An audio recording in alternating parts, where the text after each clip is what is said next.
So here I was, off to a really, really good start. Those 10 minutes on the treadmill increased incrementally and really over time exponentially to a point where I really was on a roll. And I really saw change starting to take place. I saw me starting to slim down. I saw my confidence starting to grow. Everything seemed to be falling into place. All those proverbial puzzle pieces were starting to snap into place, and a brighter future was starting to take hold, at least in my mind. Little did I know that my initial source of motivation, the birth of my youngest son, Zach, who's going to be 13 here in the next week or two, that the motivation of being there for him, for being not just present, but alive. And I've talked about this before, where I was pushing 250 pounds at my heaviest and unhealthiest. I wasn't doing anything to change that in a positive manner. So 300 pounds wasn't out of the realm of possibility, 350 and beyond. Who knows?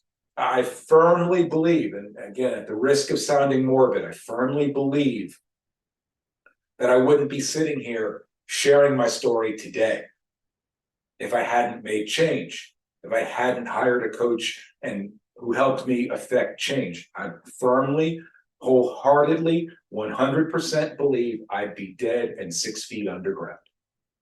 So having that source of motivation, my son Zach, newborn son at the time, I thought was going to be what was really going to propel me forward. I was gaining a full head of steam, and I was really doing good work. I was really starting to make change mentally, emotionally, physically. Little did I know what lied ahead. Just a few short months, less than a year later, my wife Shelley was diagnosed with cancer. And you want to talk about having your world rocked?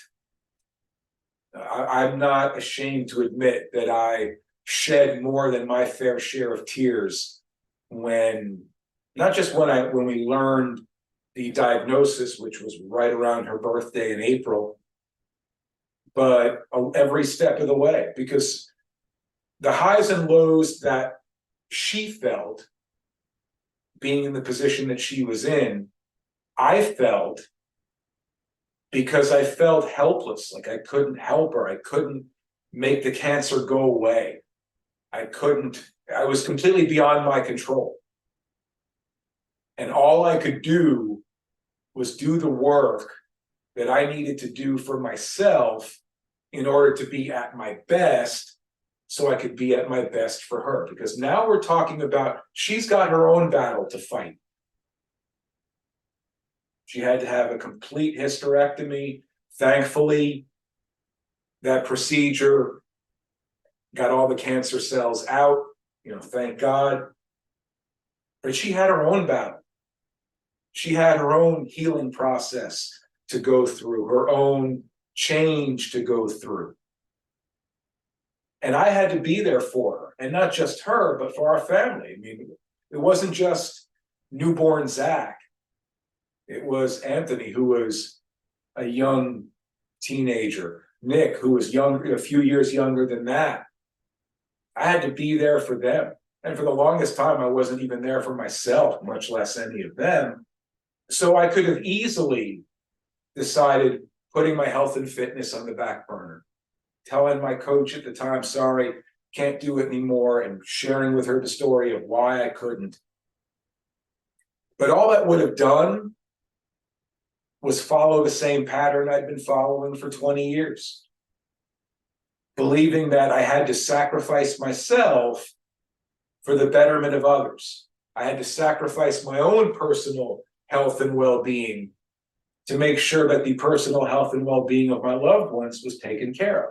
They had to be number one on the list. They had to be number one top of mind.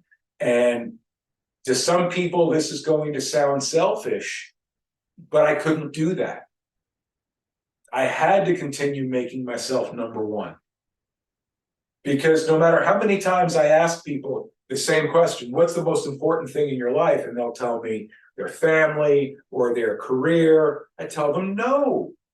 their health, their well-being, their quality of life, because without any of those things, if even one of those things is not quite right, if you're not taking care of yourself in the way that you should, everyone and everything else in your life gets impacted. It's a trickle-down effect. If you're in and out of doctors' offices, if you're constantly sick and can't go to work, if you're in and out of hospitals because your health is deteriorating, how can you possibly be there in the way you need to be there for those that matter most in your life? So health and fitness has to come first. And at that time, I had to remind myself time and time again that I needed to stay the course. I needed to continue doing the work for me, because making myself better was giving me a better opportunity to help make their lives better. So I continued. And it was tough. I'll be honest with you. There were days I didn't want to do it. I'd like to say I didn't, give us the why, the why us question. Why us? Why did it have to be us? Just when things were starting to head in the right direction, why did this have to be thrown in our lap? And frankly, there will never be an answer, nor at this point do I need one. Because it happened. Knowing why, if there ever was a reason, a specific reason why, wasn't going to solve the problem. It wasn't going to handle the task at hand. It wasn't going to help us conquer the battle that we were facing as a family. All we had to do was trust in the fact that we were going to continue taking the steps necessary to make sure that we did right by all of us. And that included me doing right by myself. So off I went to the gym 3-4 times a week.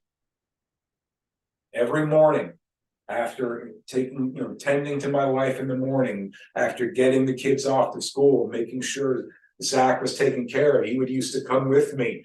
The gym I belonged to had a daycare.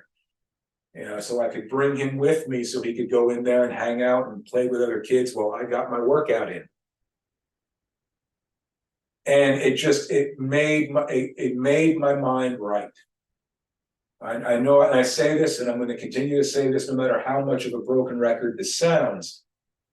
We call it physical fitness, but it is so much more mental and emotional. It makes us feel so much better about ourselves, about our life and what we're capable of within that life.